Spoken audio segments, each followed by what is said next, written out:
Father, thank you for this opportunity to gather in your name and as a group. Give us the wisdom that we need to pass the resolutions that are befitting our county. Thank you that we were spared any kind of horrible weather situation. Be with us the rest of the summer and keep us smiling in the sunshine. And we pray. Amen.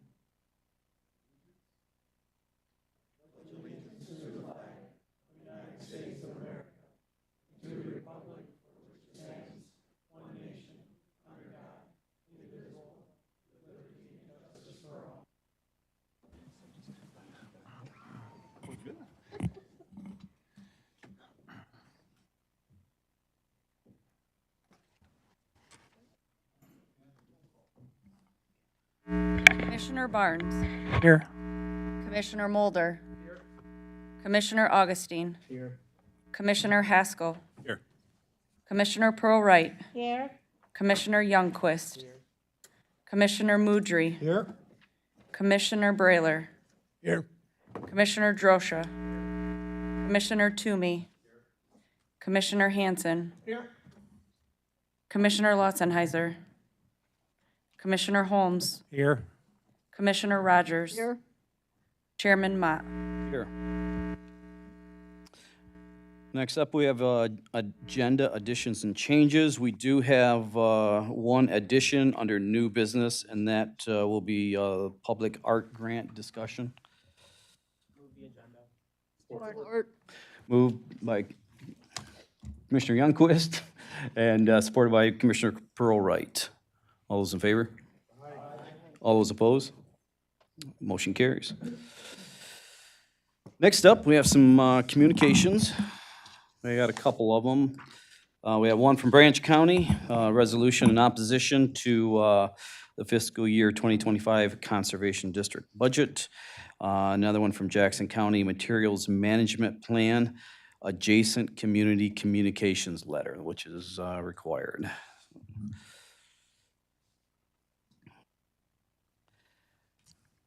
The next up, we have the retirement recognition resolution. So I have a motion. Moved by Commissioner Augustine, supported by Commissioner Haskell. All those in favor? Aye.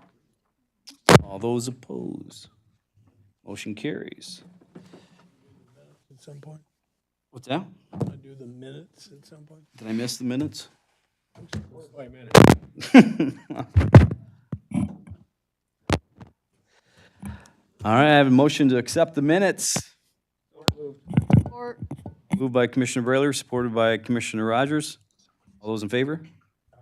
All those opposed? Motion carries. All right, I'm going to read, there's two retirement resolutions, and I'm going to read those.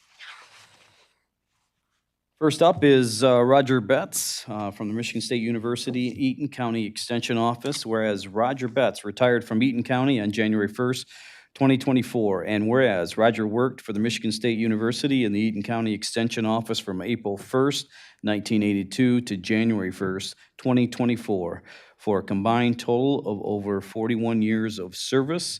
And whereas Roger has provided dedicated and honorable service to the residents of Eaton County and the state of Michigan. And whereas the Eaton County Board of Commissioners seeks to recognize and express appreciation for Roger's years of public service.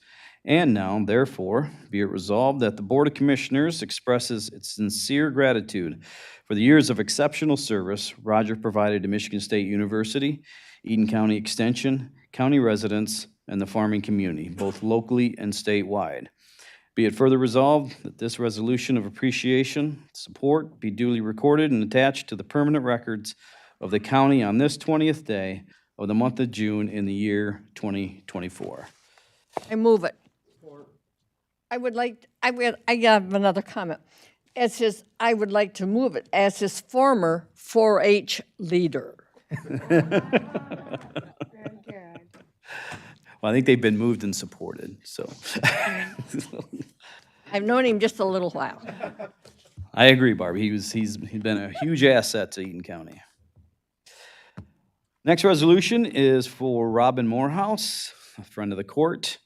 whereas Robin Morehouse will be retiring from the Eaton County on June 28th, 2024, and whereas Robin worked in the county treasurer's office from April 28, 1997, until transferring to the front of the court as a court financial assistant on August 15, 2013, and is retiring with more than 27 years of service. And whereas Robin has provided dedicated and honorable service as the residents and employees of Eaton County, and whereas the Eaton County Board of Commissioners seeks to recognize and express appreciation for Robin's years of public service. Now, therefore, be it resolved that the Board of Commissioners expresses its sincere gratitude for the years of exceptional service Robin provided to Eaton County. Be it further resolved that this resolution of appreciation and support be duly recorded and attached to the permanent record of the county on this 20th day of the month of June in the year 2024. Support. We've already moved and supported both of them. Okay.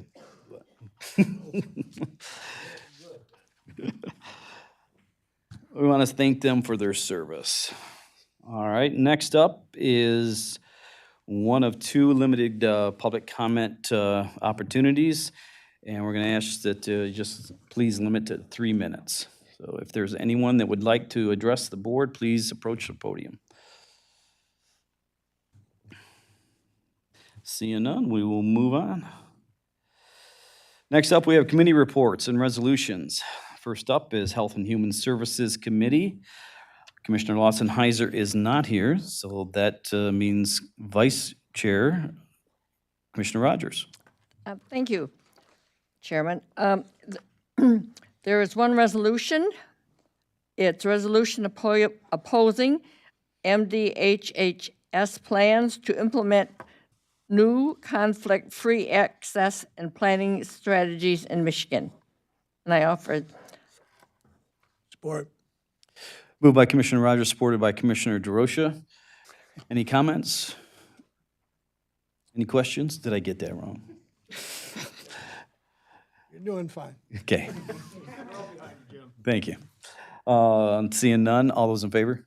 Aye. aye. All those opposed? No. Motion carries.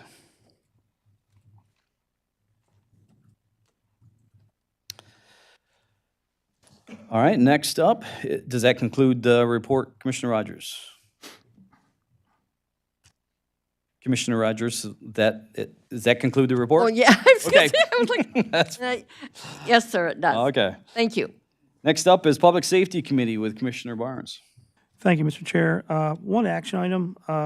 We met Thursday, June 6th at 4 p.m., and my resolution I have here is a resolution to authorize application for the Byron Residential Substance Abuse Treatment Grant. We're seeing up to $200,000. Does require a 25% match.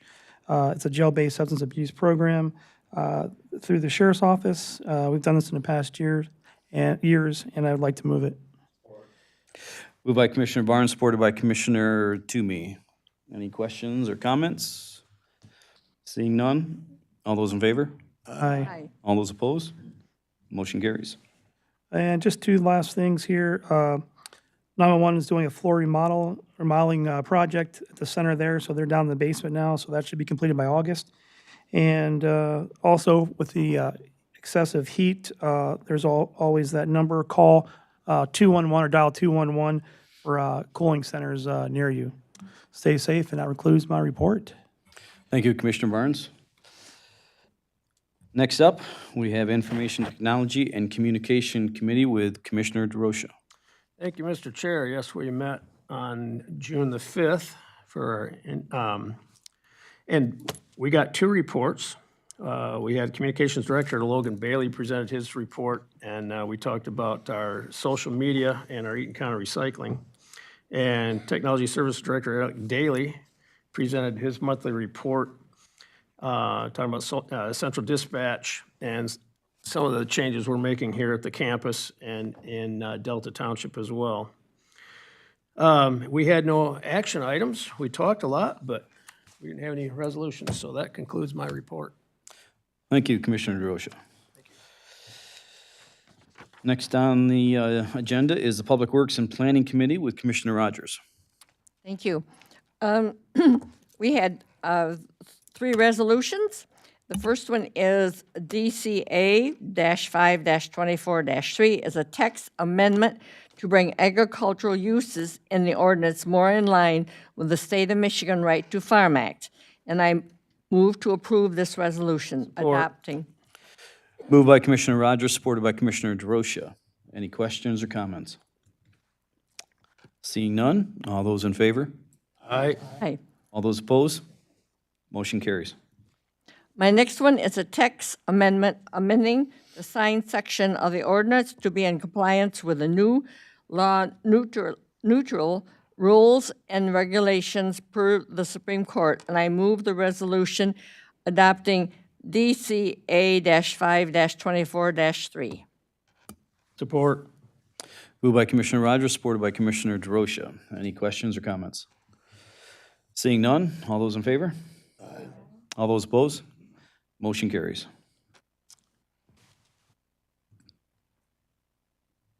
My third resolution is one to approving a grant application to the Michigan Veterans Affairs Agency was also heard. I move the resolution to approve the County Veteran Service MVAA application, grant application. Moved by Commissioner Rogers, supported by Commissioner Augustine. You got my attention. Any questions or comments? Seeing none, all those in favor? Aye. All those opposed? Somebody's trying to keep me quiet. Motion carries. And that completes my report. Thank you. Thank you, Commissioner Rogers. Next up, we have the Ways and Means Committee with Commissioner Mulder. Thank you, Mr. Chairman. Our first item of business is allocation report, the 4029. And this is the equalization report. And it's appropriate because it describes the amount of millage that we're levying to the public. So, and I would move it. Support. Moved by Commissioner Mulder, supported by Commissioner Rogers. Any questions or comments? Seeing none, all those in favor? Aye. All those opposed? Motion carries. The next one is a resolution for an application for a 4E child and parent legal representation grant. This is a grant that has been ongoing. We've received it for quite a few years now, and it is for $100,000, and I would move it.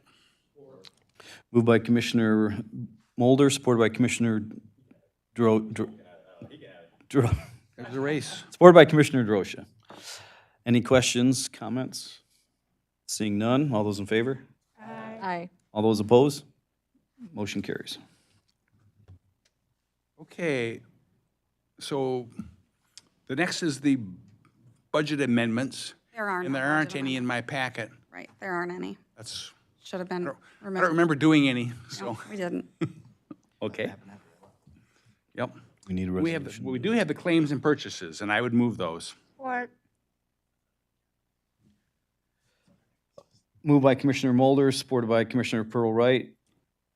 Any comments, questions? Seeing none, all those in favor? Aye. All those opposed? Motion carries. The next one involved a lot of discussion, and essentially, we've decided that we're going to contract with Raymond as our auditors, the same group that we've had previously, and it is a 3-year contract with the amounts listed there.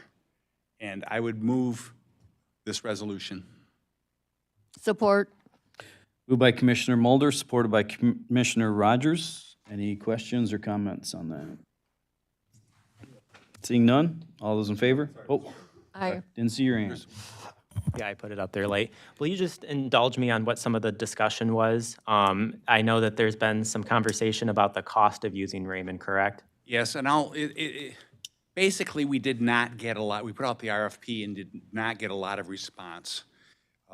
We had a small firm that was from Okemos that has never done a county our size, only done locals.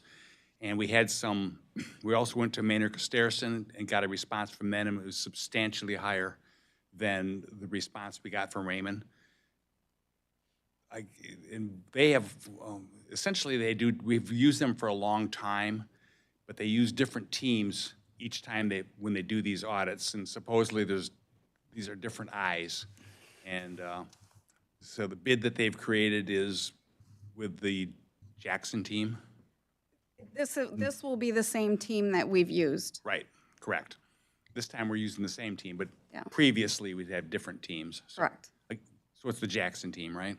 Yes. So apparently in the audit world, they're having a hard time actually finding enough competent auditors to work for them, and the audit companies are all overworked and understaffed, and we just didn't get a good response for the RFP. So, Is it normal to have 3 different rates for each successive year? That just seems kind of strange. No, that's common. Oh, okay. I did want to mention on Manor, they are actually serving the health department right now. So their rate came in similar to these rates, but we had to ask them to not quote the health department in it. So the health department would have had to have a separate audit. So that's why they were more. So, yep, so, Thank you. yeah. And I would move it. I already moved it. We're in discussion mode. Okay, cool. Any other comments, questions? Seeing none, all those in favor? Aye. All those opposed? Motion carries. The next one is we have a contract with one of our bargaining units, and I would have Mr. Dawson make the comments. Short comments. Got it. Hey, everybody. So we were able to successfully negotiate a tentative agreement. We presented at length the copy of the proposals and the summary that are before you today. So a couple things we'd highlight. We kind of followed a similar structure as we had done with 2 other agreements that we have tentatively ratified year-to-date with the Sheriff's Department. I won't go through each one specifically, but I will just say that we built on that trend of trying to create value-added structures within this contract that help with retention and recruitment, specifically aimed at building value for employees in their first 4 years of service, since previously we had a structure that was really hinged on 10 years of service for vesting for your healthcare savings and your pension. But the problem was we couldn't keep people long enough to get there. So this continues to build on that effort. And then just by the dollars, we went ahead and ran some calculations, and we estimate that the total change from this would be $150,000, of which about 60% of that would be covered by state reimbursement through child care funding, as well as we may end up with more beds having people from, kids from other counties that are staying with us, and those would be contracted. So in terms of what this would shake out as a net difference, that's the number as it is today, but that will evolve as we figure out what this facility looks like when it's fully staffed.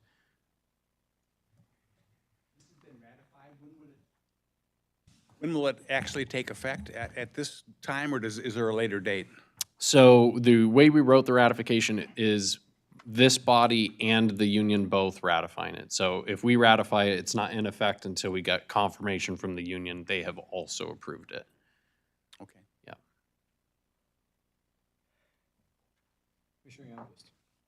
I did notice that it looks like there's a new provision for longevity pay. Is that something new? It is. It's the same one that was in the sheriff's contract and in both the non-soup and the command contract. And so structurally, it's one of those pieces that we're looking to add that continue to build value to help retain people. Yeah, I think that might be a good retention tool. Yeah, We've had the longevity program. it's a revamped version of what we had before. Yes, Connie's. have the annual payouts in contracts prior, or? We did, it capped out at 1,200 per year. So this actually is based on their years of service, so it gives them a little more incentive to stay another year. Thank you. I would move this agreement. Support. Moved by Commissioner Mulder, supported by Commissioner Augustine. Any questions, comments? Seeing none, all those in favor? Aye. All those opposed? Motion carries. I would also comment that during our meeting, we were, had the presence of Mr. Lester, who has been working on the remonumentation for the last decades or two. You've heard his name. He actually showed up. He tells us that in about 2 more years, the remonumentation will be complete, a process that has taken decades. But he says maintenance will be ongoing, and there will be a continuation of need for his services. So it was interesting to see this program come to an end, because we've been watching it for years and years and years. So the county will have all of its section corners marked. Other than that, that concludes my report, Mr. Chairman. Thank you, Commissioner Mulder. All right, that brings us to our second limited public comment portion. If there's anyone that would like to address the board, please approach the podium.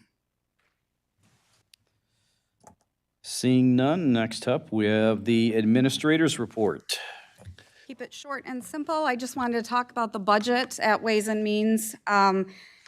We are still looking at having to either cut or increase some revenue in terms of about, I think it's 4.5 million that we would have to look at. That would maintain our fund balance at about 4.2 million. So a lot of work still left to do, and we will bring back next month some additional options, but this is going to be a difficult part to actually look at each month and how we want to budget and how the board wants to budget in terms of how we can use a little bit of revenue that we may have, the fund balance, dropping it below the 4 million is an option. We just have to take a hard look at how we want to go month to month, I think.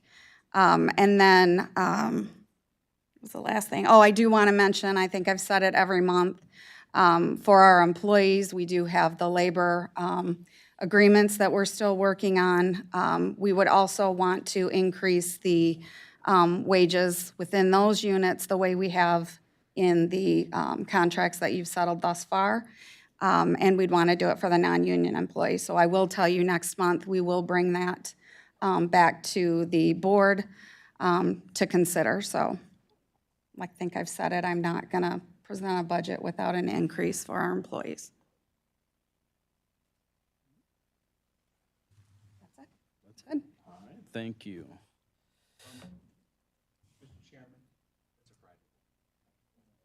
I just wanted to remind you about the budget. Ways and Means will meet as usual on the 12th next month, but we're going to have a second budget meeting on the 26th. And we canceled one this month, right? I assume that we're going to really have it next month, the second meeting. More than likely, we would have to, unless there's a miracle. I don't think we're going to come to a finalization on, No, we won't. I mean, you're going to be working right up till August. yep, okay. Look at the budget.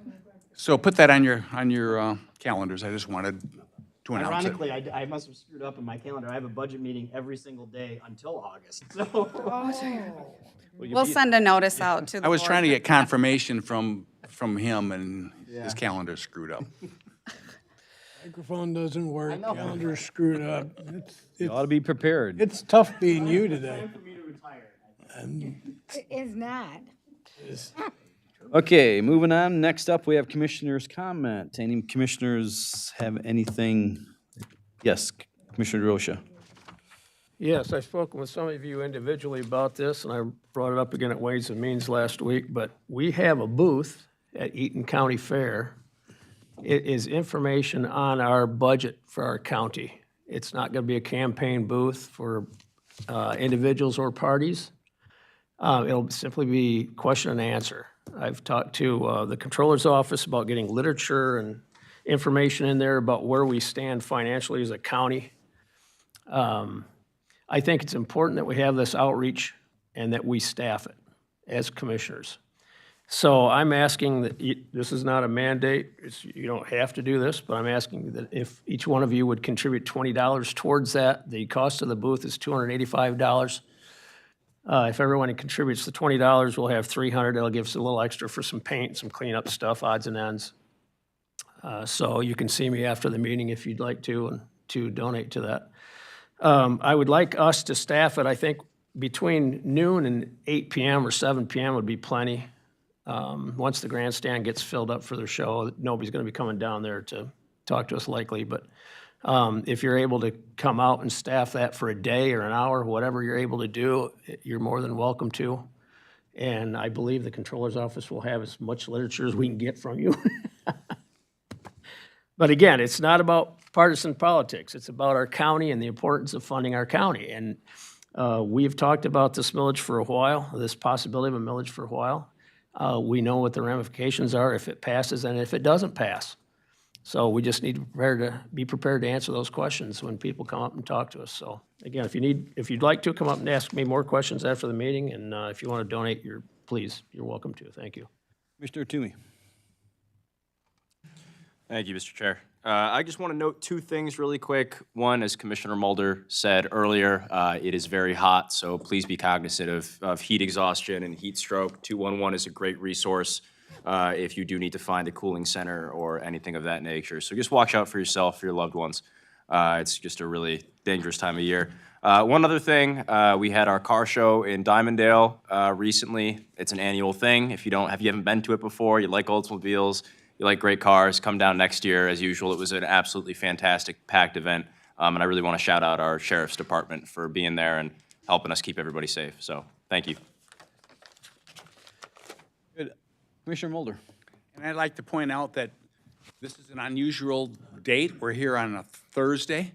And if we weren't here, we could all be down in Grand Ledge at Music in the Park, which begins tonight. And it's a lot of fun. Bring down a long chair and enjoy the music. Good. Yeah. You say it. Commissioner Rocha. One more thing that I forgot to bring up, and I'm assuming everyone got a letter from the Eaton County Amateur Radio Club, but they're going to have a program June 22nd, 23rd at our Optimist Park, one of our Eaton County parks, up on West Kinsel. And they would like us to come on. I'm looking for the hours of the event, and I don't see them on here. But if you got the letter, it's in there, I'm sure. If you did not get it, again, come see me, and I'll get that information to you. All right, thank you.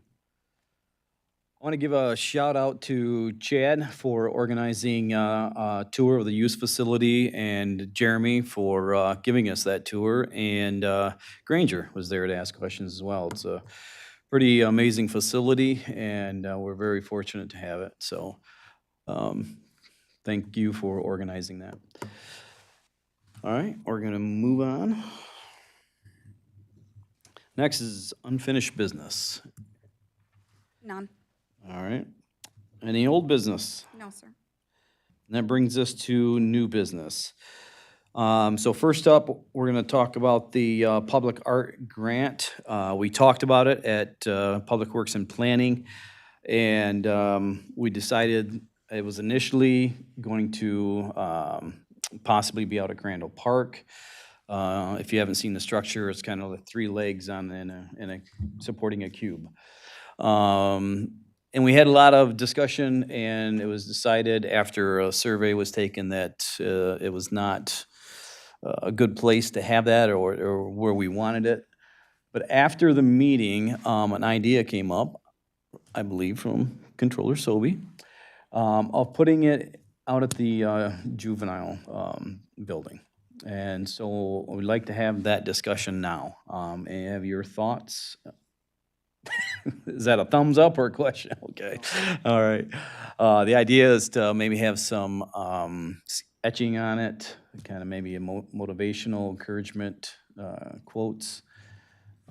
So The youth actually participate in design. any comments on that? Commissioner Toomey. Thank you, Mr. Chair. And if you could somebody provide a little bit of background on this? I think we may have discussed this before, but it's been a while. I just don't remember the full context of this, if anybody could. We received a grant from LEAP. Is it? Yeah, $10,000 grant for art project, just for art. And I believe that we only got one response. And so the artist kind of told him where it was going, what it was for, and he gave us a rendition, sketch of his idea. And so we talked about it here, and again, that was just something that we said wasn't really, I guess, wanted at Crandall Park. So this grant, being $10,000, and I didn't realize this, I'm not in the art world, but 10,000 doesn't get you much. So we can give the money back. We can not take it, but that's not something I don't think any of us really wanted to do. So this idea, I think, is a good one, and so that's why we're bringing Timeline it. on this grant money? I believe it's End of July. yeah. There was an extension though, right? August now, yeah. yes. So. Have any of the other parks been approached besides Crandall? Or the communities, like those areas? No, I don't believe so. Commissioner Mulder. LEAP has had this program for several years as community builder, placemaking, community building, and sculptures have gone all over the mid-Michigan area, including in Diamonddale. They have a sculpture in Grand Ledge. And this was one of the last ones that was given by PNC, and we didn't have one for Eaton County proper. And so we kind of went through the process. We talked about Crandall as an opportunity, and we had a survey taken, and the survey pretty much indicated that the people and the residents weren't interested in having this sculpture at Crandall. So it was ours to take or give back. No, I understand. I was actually. So, yeah. No, go ahead. So in terms of other areas, yes, LEAP has put sculptures pretty much all over the mid-Michigan, and I think there's as many as 20 of them, so. Yeah, I founded the Arts, I was one of the founding members of the Arts Commission Board in Diamonddale, so I worked on both those sculptures that they have there. I was just wondering about the placement of this specific one, and, I just didn't know if any other places besides the county complex in Crandall had been looked at. So we did reach out to them and let them know that we would like to keep it, but at a different location, and let them know that it would be at the juvenile facility, and they agreed to honor that. Okay, thank you. Commissioner DeRosa. Just a reminder that that $10,000 grant covers only the sculpture and not the foundation that supports it, or anything else that we have to add to it. So, but have we contacted the artist about changing the etchings on it so he understands that now it's going to be at the youth facility and not out in a park? Yes, Claudine did. Okay, all right. Thank you. Yes. I would move that we would accept this art piece and locate it at the youth facility on the county complex. Moved by Commissioner Mulder, supported by Commissioner Pearl-Wright. Any more comments, questions? Commissioner Youngquist. So I mean, just for the sake of mentioning, I am a little troubled by, I think it's a great idea. I am a little troubled by the optics of us asking for a millage and then we put a sculpture on our complex. I think that might be a little troublesome. But I mean, if the choice is between putting it at the youth facility or nowhere, I mean, This is grant funding. it is, right, but it's still the optics of placing a sculpture on our complex when we're asking for a millage. Not everyone's gonna know that it's a grant.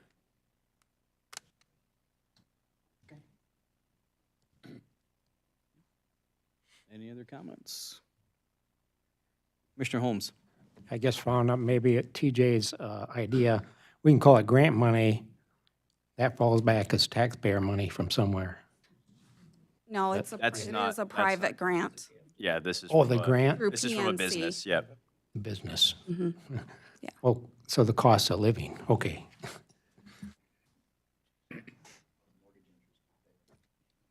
Any other questions, comments? All those in favor? Aye. Yes. All those opposed? Motion carries. Next up, we have the resolution submitting to a vote of the electorate, the establishment of a separate tax limitation for Eaton County, the townships, and the intermediate school district.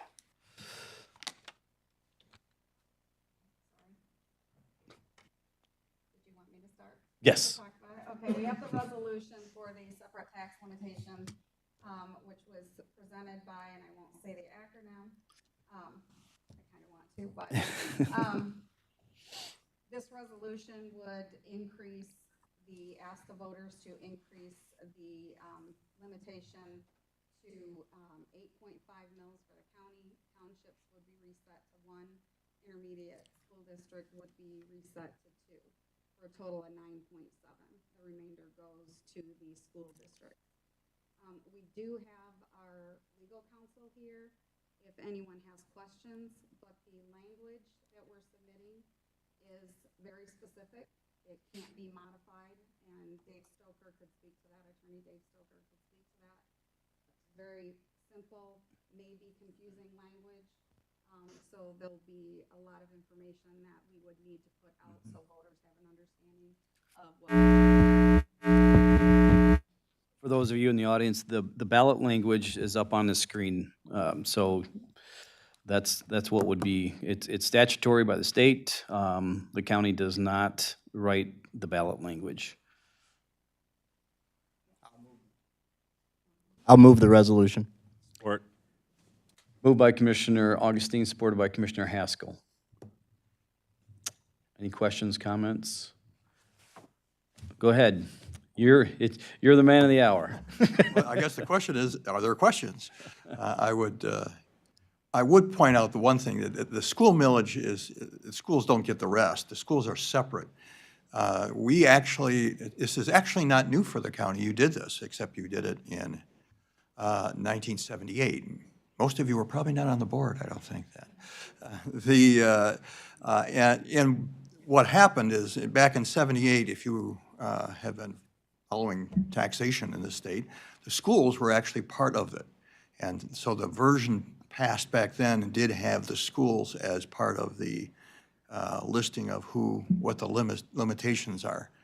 That was pulled out in 1993 when the schools were funded by the state through Proposition A. And so that's why the schools are now dealt with through the state directly rather than through these limitations. The limitations are actually set by the Constitution, and again, some of the nuances, like now we're going to have to look at taking the schools out, is done by statute. What you're doing is setting the limitation. This is not, you're not setting taxes here. You're saying this is the limitation. You can't go beyond that, essentially. And those limitations were last set in, as I said, in '78, and they have been rolling down. Probably for us and the intermediate school district, roughly the same pace, because the roll downs primarily are due from Headley, where essentially when your property values go up more than the cost of living, then you get a Headley rollback, and it's not that simple. You've got to deal with new construction and people going off the list and all sorts of formulas to get to that number. But essentially, you get these rollbacks. We are now resetting it by doing this, the limitations. That doesn't mean each year that all of the entities involved with this won't have to decide how much they need and how much they're going to levy. That's a separate process.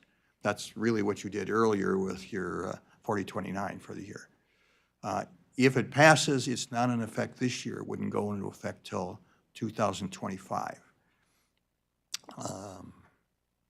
I don't know if there's any specific questions on it, but. Yeah, just, Mr. Stoker, thanks for being here. Can you just verify this, that this committee, this board formed now I want to say it, the County Allocation Limitation Committee, something like that, the CATLIC. Advisory. And once we formed that, this board has to put whatever that board came out with for the recommendations on the ballot, correct? Yes, the way the statute works, this whole process can start, because the Constitution puts a limit on it, but you can, and then each year you have by the Constitution, have an allocation board, then divvies it up. Most counties have gotten away. I think there's only 8 counties of all the counties in the state that still use allocation boards. So essentially, most people, some a lot earlier than 78, some were back in the 60s. They essentially adopted fixed millages, and those fixed millages either have to have a duration, indefinite duration, or until they're actually changed by the voters, indefinite until you change it, which is sort of how it was done in 78, and that's what you're doing now. You're proposing to change it. Yeah. So that's sort of the process, and essentially the voters get to look at it. It can also be, as said, be brought by petition of the citizens. Most cases, that has not happened. But many counties have now gone to have them reset because it's so long ago that they put the millages in, and they've had so many years of rollbacks, and of course the world's a little different economically these days. But in any event, that's the process. You're essentially setting limitations as a maximum that can be taxed for by the intermediate school district, the townships, and the county. The townships, of course, they all started equal, and that's what we'd be doing, is we're putting them all at a fixed level again. They look at Headley individually, each township, so virtually all the townships are different now, because since 78 to now, they've experienced different economic growth and different effects of Headley because of that. But that's sort of the process. Thank you. Any other questions? Commissioner Youngquist?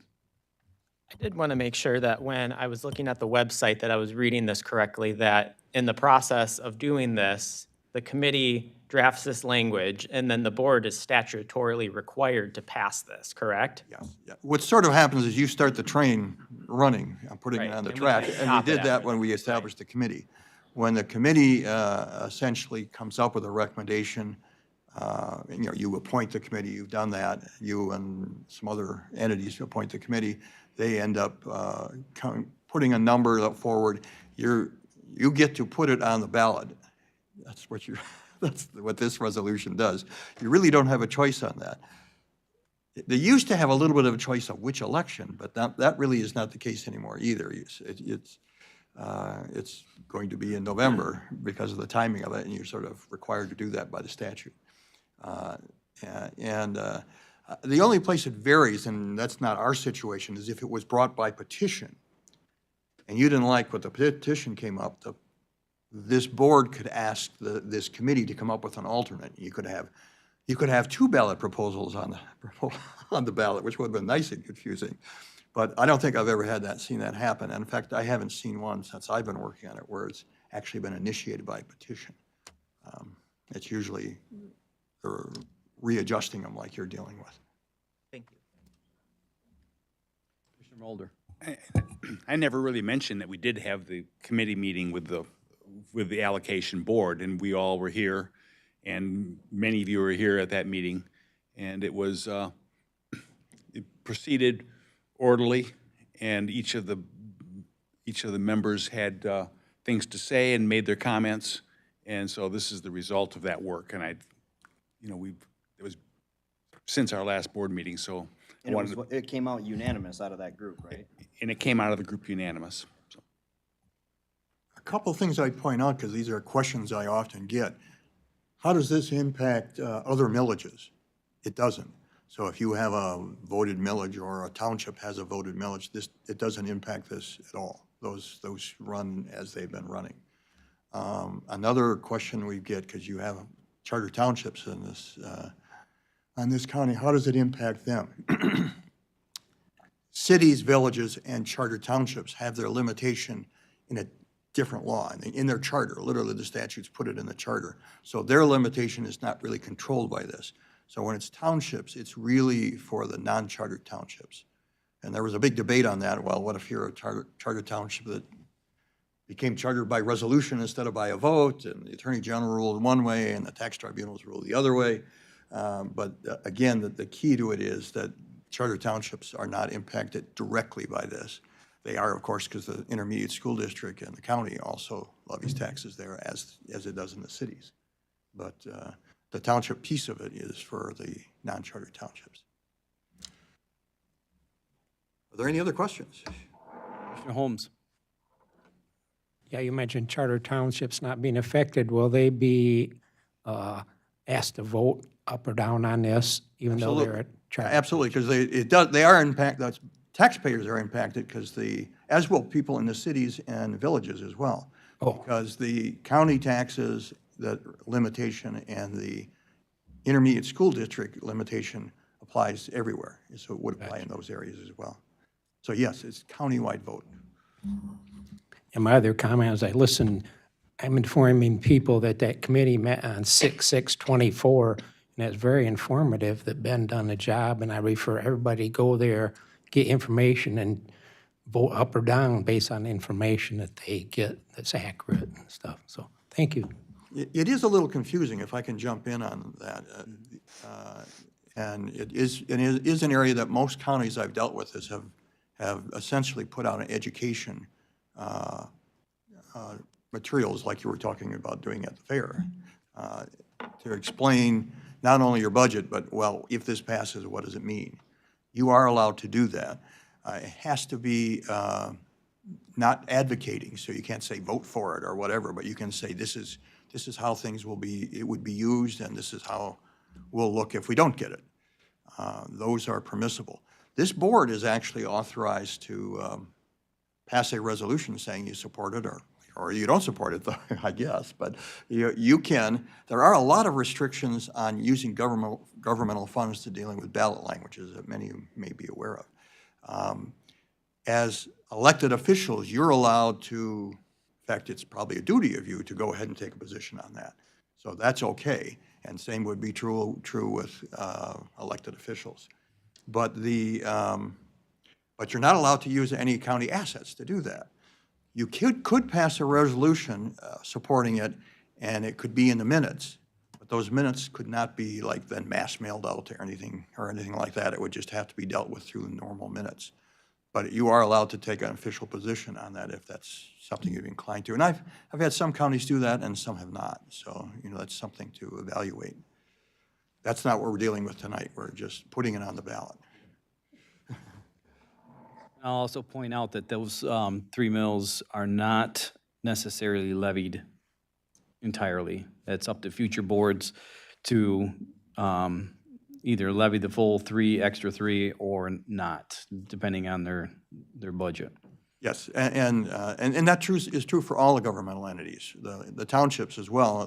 They'll all be set at instead of being all over the place, they'll be at a new fixed level. That doesn't mean they have to do the maximum. In fact, you're supposed to look at what you need, and what you need is then what you essentially seek to levy. And that's an annual process, of course. Are there any other questions? No? I know we've already had public comment, but we have gone through and had town hall meetings, several of them, and we've been, I feel, very open and honest and transparent about this process, and continue to be. So I want to offer any of the public that's there that want to speak on this to come on up to the podium, whether you're for it or against it. I'm going to give you that opportunity.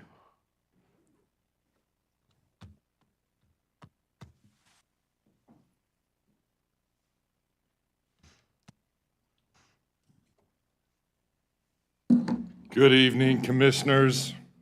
I am Doug Lloyd, your Eaton County Prosecutor, and as you know, I will always take the opportunity to be able to speak.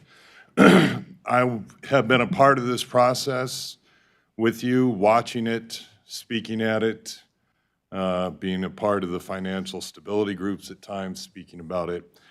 I've also been an employee either as an employee or the elected in this county for 24 years. As I look around the room, I really only see two people on this board, whether as through the controllers or on the board itself, who have been here longer than me. And so I want to thank you for taking this first step to actually try to right-size this county. Because as you sit here today, some of you may be new, some of you may have sat here a while, but when you think about the county and the resources that we're in, we're all responsible for it. If you're a member of this board, then you're responsible for it because you've dealt with the budget cycle each year. And you have 400 employees that you're responsible for. And they bust their butts for you on a daily basis. But we as a county are struggling. And so I'm here as your Eaton County prosecutor to tell you that I support this millage. I support it because if we do not achieve this, I'm afraid to think what's going to happen. You've already been presented with the numbers of how our revenue will go down substantially each year. And guess what? As an employer, some of you are employees, but the biggest asset of a business is, or liability in that nature, is employees. That's where the costs come. So the first thing that's going to happen is cuts. Well, in the sheriff's department, you've already heard that it may be the actual deputies. His only constitutional responsibility is the jail. But it goes further than that. Let's talk about the prosecutor's office, because what I'm going to do is walk in with my warrant manual, set it down and say, what crimes do you not want me to charge? Because, see, beyond the sheriff's department, I have 6 other law enforcement agencies in my community who all bring me cases. Actually, 7 other agencies, if you include LPD, which most of you don't know. I just had a homicide out of the city of Lansing on Sunday that has been charged and is now a new first-degree murder case in my office. Complex and deep and time required. But these other police agencies are going to expect that I'm going to actually charge their cases and do their work. And if I don't have the personnel, I'm not going to be able to do that. So you can't just look at the sheriff's department and say, well, they won't be able to do something. I won't be able to do something either. The courts won't be able to do it either because they're going to have to make cuts. And there's your public safety. There's your concern. So once again, I appreciate the fact that you all moved this process in the beginning, that you created the group you did because they spent several hours going through it, looking at things before they passed it. And I do expect now that all 15 of you are going to pass this resolution, that you will agree to a resolution that you can actually say that we all support it, and that when I'm out in your communities actually talking to people about it, that you'll be out there with me hand in hand, actually expressing how we actually need to have this. Thank you. Anyone else?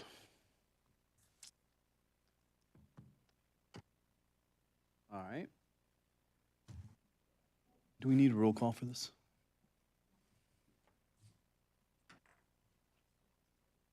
Okay.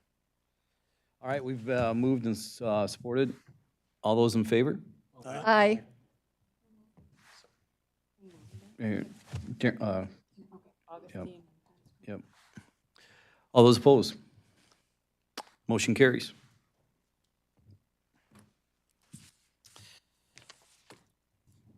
All right, that concludes our business for this evening. We will adjourn till Wednesday, July 27th. Oh, excuse me. I just wanted to, the last 2 speakers made references to older people who've been here for quite a while. There seems to be a rumor around that I was here in 1978. I'm pretty sure that both Mr. Lester and I were not here in 1978, but we came shortly thereafter. I just wanted to make that. Commissioner Toomey. Since Joe got to say one more thing, I just want to mention to IT that our cameras appear to be a little off, and if we could get that fixed for our folks online, that'd be great. Thank you, Logan. I see you nodding. I don't know if it's just a recalibration, a button, so thank you. And I'll say, Commissioner Brailer, it probably wasn't too far off. Yeah. All right. Meeting adjourned.